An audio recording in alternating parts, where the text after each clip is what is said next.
Joining us now is the top Democrat on the Congressional Bipartisan Task Force that is investigating the failed assassination attempt of Trump in Butler, Pennsylvania.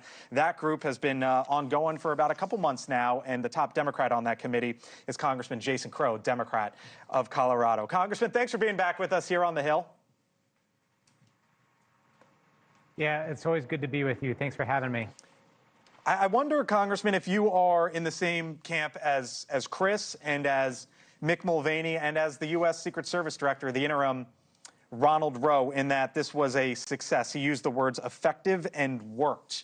But then again, there was also an individual who had a rifle in the vicinity of the former president. So was yesterday a success or a failure as you view it?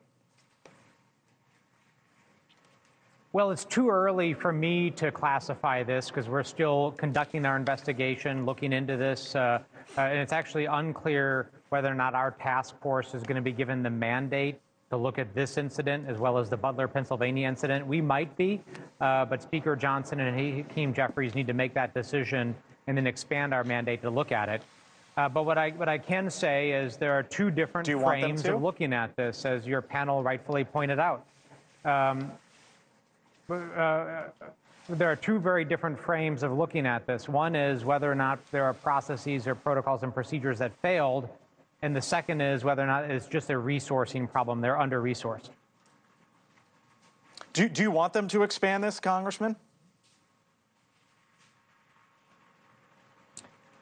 Well, that's the decision for the House and for House leadership. I mean, we are willing to undertake that mission if that's what the House of Representatives wants us to do. I mean, we are here to serve. This is a bipartisan task force. Me and Chairman Kelly are working really well together. It's filled with a bunch of very serious members with great experience, and we're doing great work. So we're ready to do that if that's what the House of Representatives wants us to do.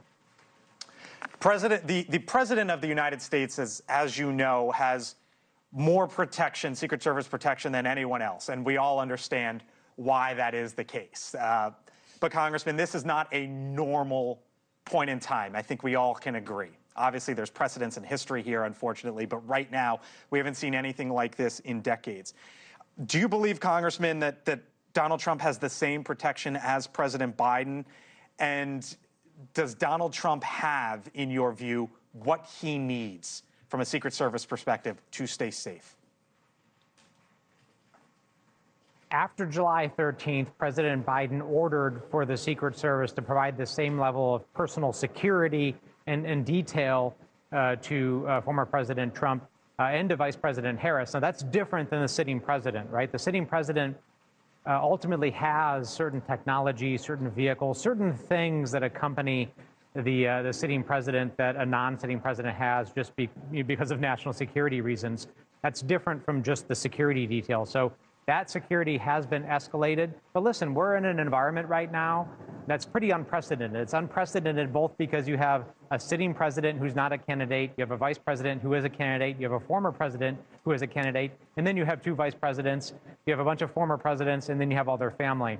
That's asking a lot. On top of it, we're in a threat environment that's the highest that we've probably ever seen, that I've certainly ever seen in my lifetime. You have foreign adversaries targeting our sitting and former officials. You have extremist threats. You have lone wolf threats. There are 4 times as many threats against Congress as there were just a couple of years ago. So we definitely have to look at both the model, the paradigm, as acting Director Rowe talked about the paradigm of how we provide security, but also the resources.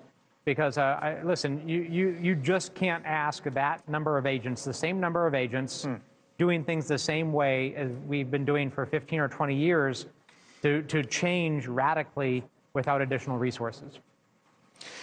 Very frank, very upfront with us tonight. Jason Crow, the top Democrat on that committee investigating at least the first attempted assassination. Congressman Crow, thanks for being back with us here on the Hill. Appreciate your time as always, sir. Thank you for watching, and make sure you go to joinnn.com to find NewsNation on your television provider.